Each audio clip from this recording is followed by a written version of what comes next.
प्रीति kitchen में काम कर रही थी। राहुल के घर लौटने का टाइम भी हो रहा था। दरवाजे की उसी वक्त घंटी बजी।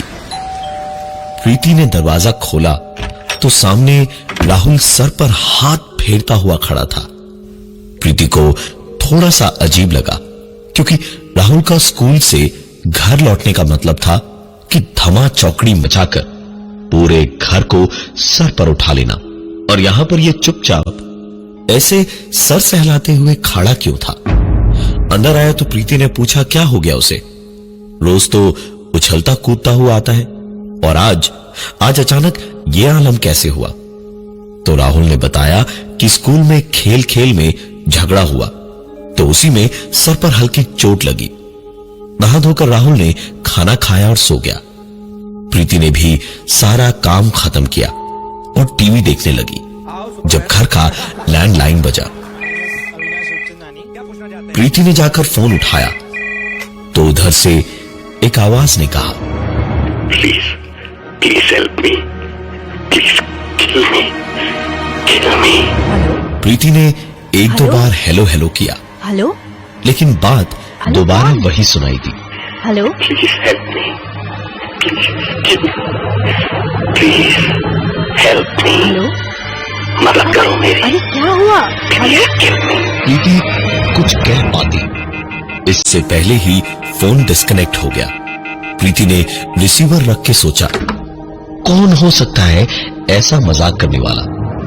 तो कोई भी नाम समझ नहीं आया।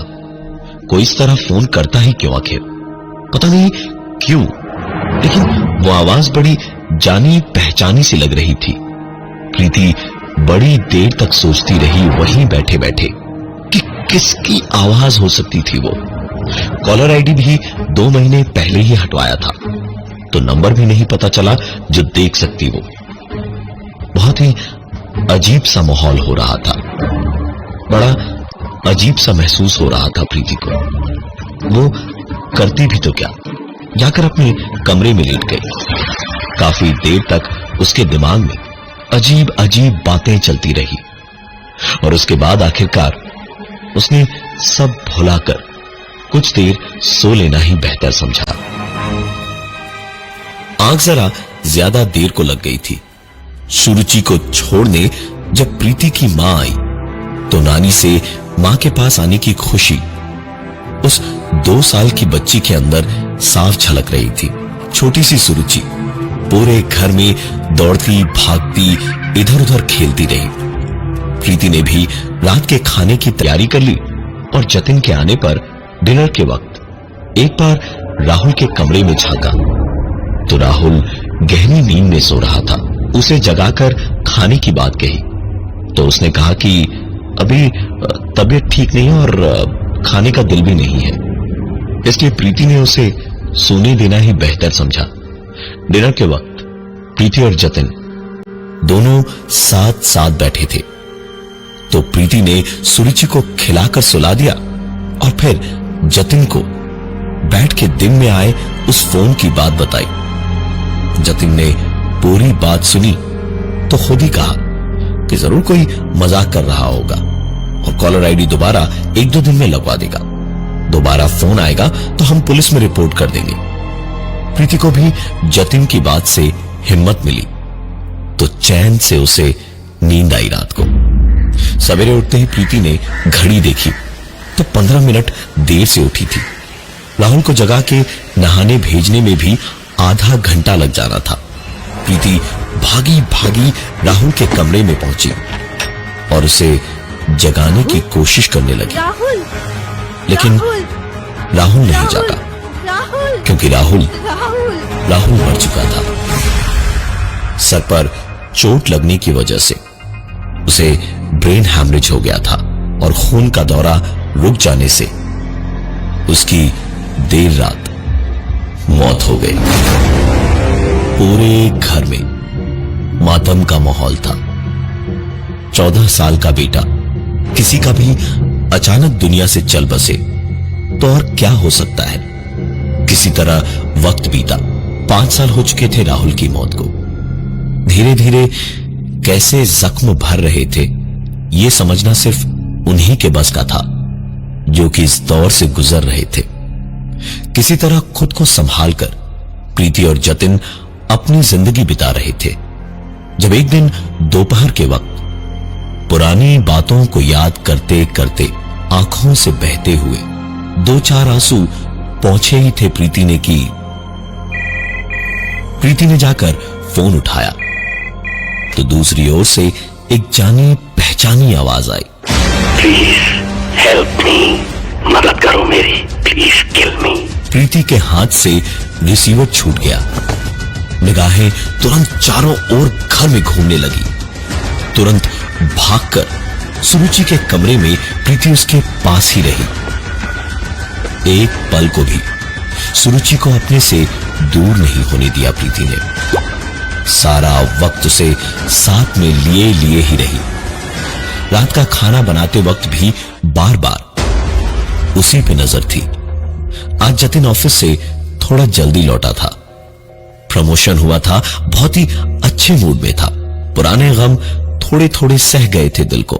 प्रीति ने एक बार को सोचा कि बता दे उसे, लेकिन फिर सोचा कि आज 5 साल बाद कहीं जाकर जरा सी खुशी दिख रही है चेहरे पर, लिहाजा प्रीति ने कुछ नहीं बताया जतिन को। खाना खाकर दोनों सो गए तो 5 साल पहले वाली रात बार बार प्रीति को परेशान किए जा रही थी। प्रीति बुरी तरह पसीने से तर-बतर थी। सांस भी लेने में तकलीफ हो रही थी।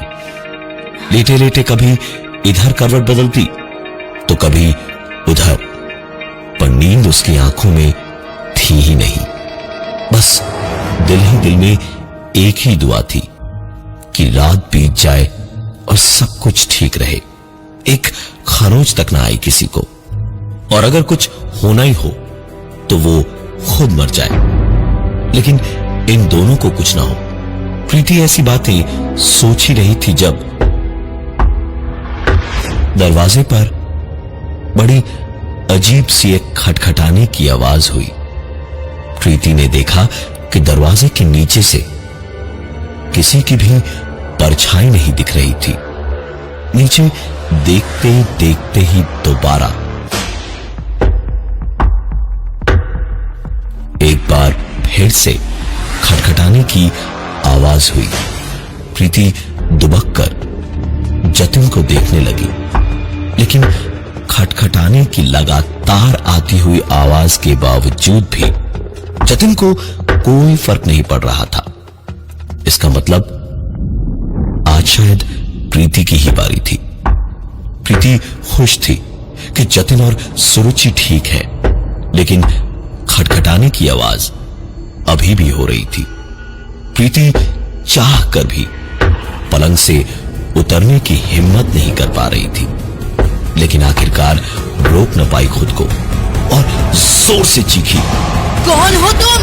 निकल जाओ मेरे घर से, ये मेरा घर है, जस्ट गेट आउट। प्रीति का बस इतना कहना था कि खटखटाने की आवाज पूरी तरह से बंद हो गई। प्रीति को न जाने कब नींद आई और वो सोने चली गई।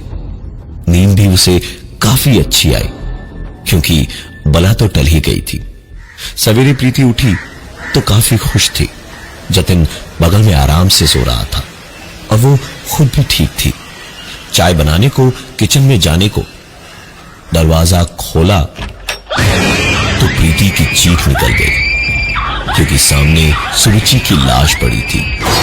शायद वही थी जो रात भर दरवाजे पर मदद के लिए खटखटा रही थी।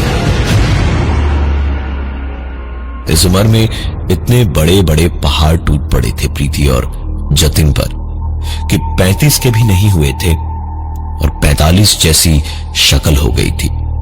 दोनों बच्चे एक के बाद एक अचानक ऐसे चल बसेंगे, यह सोचना ही नामुमकिन था किसी के लिए भी। प्रीति ने सबसे पहले घर का लैंडफोन कनेक्शन हटवाया। जतिन ज्यादातर वक्त ऑफिस में ही बिताता और प्रीति घर में ही खुद को कैद करके रखती। जतिन कभी कभार ऐसी हालत में प्रीति को देखता तो खुद को रोक नहीं पाता और कहता कहीं बाहर चलने को, घूमने को, लेकिन दोनों बच्चों को खोकर प्रीति ने अपनी जिंदगी को ही एक नासूर बना लिया था। एक दिन जब प्रीति थोड़ा बेहतर थी, जतिन के लिए उसका पसंदीदा खाना बना रही थी, तो उसकी एक पुरानी सहेली उससे मिलने आई।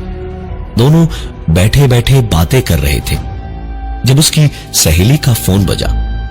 फोन उठाकर उसने 1 सेकंड में बात सुनते ही कहा, ये ले प्रीति, तेरे लिए है। प्रीति सोच में पड़ गई थी कि उसकी सहेली, जिसे वो इतने सालों बाद मिल रही थी, उसके मोबाइल पर प्रीति के लिए कौन फोन कर सकता है। और इसी सोच में उसने फोन लेकर कानों से लगाया तो प्रीति के कानों में एक बार फिर से जैसे तेजाब डाल दिया हो किसी ने, क्योंकि फोन कानों से लगाते ही उसे वही आवाज सुनाई दी, please help me, please kill मी, मदद करो मेरी, मार दो मुझे। प्रीति सब कुछ खो चुकी थी, अब खोने को सिर्फ जतिन बचा था। उसने तुरंत पहले तो अपनी सहेली को बहाना करके निकाला और फिर जतिन को फोन लगाया, और जतिन के उठाते ही फिल्म देखने जाने की जिद करने लगी। जतिन ने भी आखिरकार बात मान ली और उसे तैयार होकर ऑफिस पहुंचने को कहा, जहां से दोनों साथ साथ जाते। प्रीति ने तुरंत कपड़े बदले और निकल पड़ी जतिन के ऑफिस। फिल्म तो बहाना था, बस आज का पूरा दिन उसे जतिन के साथ बिताना था। दोनों पिक्चर देखने पहुंचे तो जतिन टिकट की लाइन में खड़ा हुआ और प्रीति वॉशरूम गई। वॉशरूम से प्रीति के निकलने के ठीक पहले, जब वो अपने कपड़े ठीक कर रही थी, तो एक आवाज हुई और उसने कहा, please help me, please kill मी, मदद करो मेरी, मार दो मुझे। प्रीति एक पल को वहीं बर्फ की तरह जम गई, लेकिन अचानक जैसे होश आया तो तुरंत एक झटके से दरवाजा खोलकर देखा, लेकिन बाहर कोई नहीं था। प्रीति को सुकून भरी एक सांस आई कि ये शायद इतने सालों की घुटन थी जिसकी वजह से उसे वहम हो रहा था। फिल्म देखकर प्रीति और जतिन घर की ओर लौट रहे थे तो प्रीति काफी खुश थी कि बस अब कुछ ही देर और बाकी थे दिन बीतने में और सब कुछ ठीक होने में। जब घर के गेट से घुसते वक्त अचानक पता नहीं कहां से एक ट्रक डिसबैलेंस होकर आई और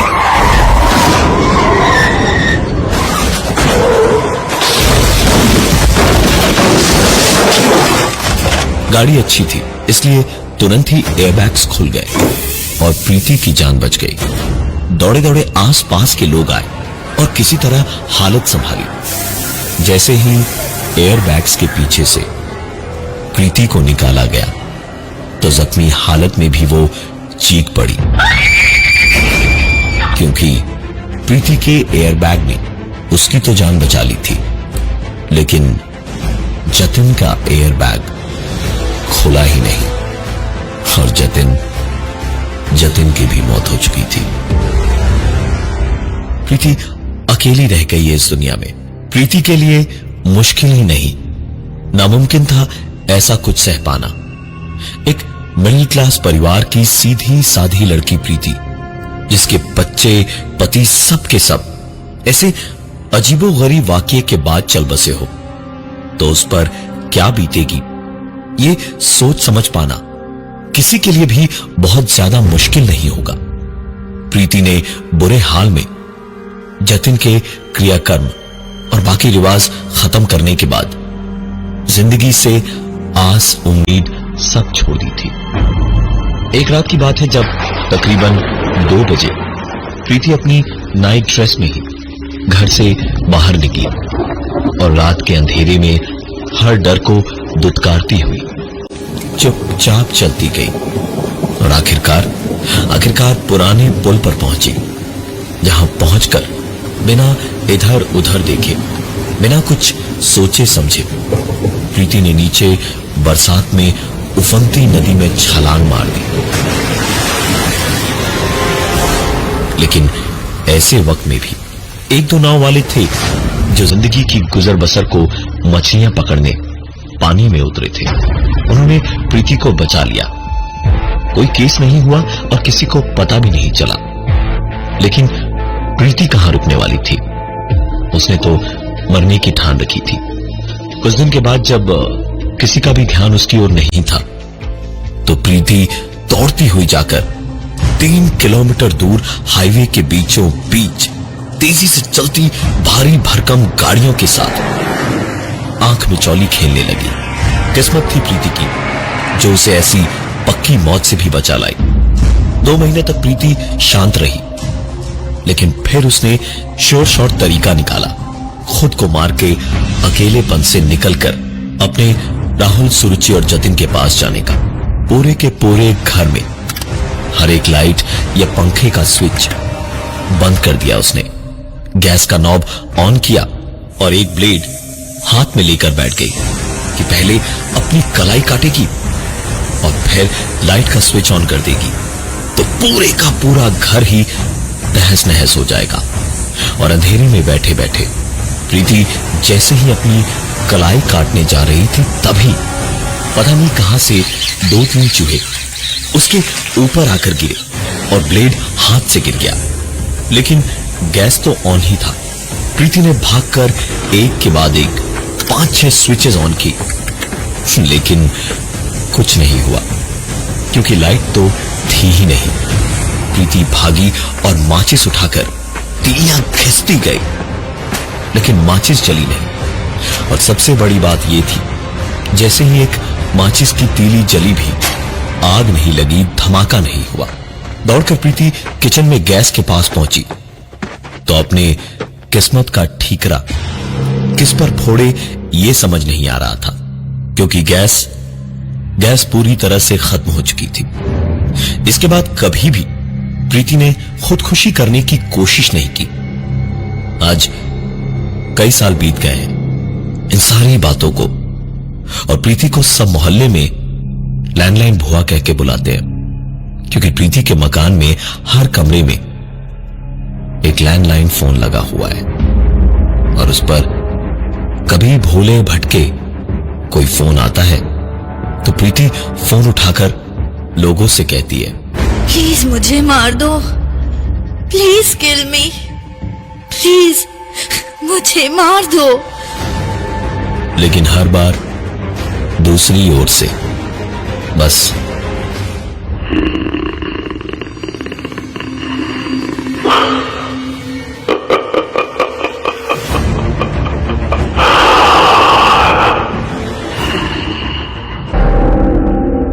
प्रीति अपनी मौत का उस एक फोन का इंतजार कर तो रही है, लेकिन आज तक वो फोन दोबारा नहीं आया।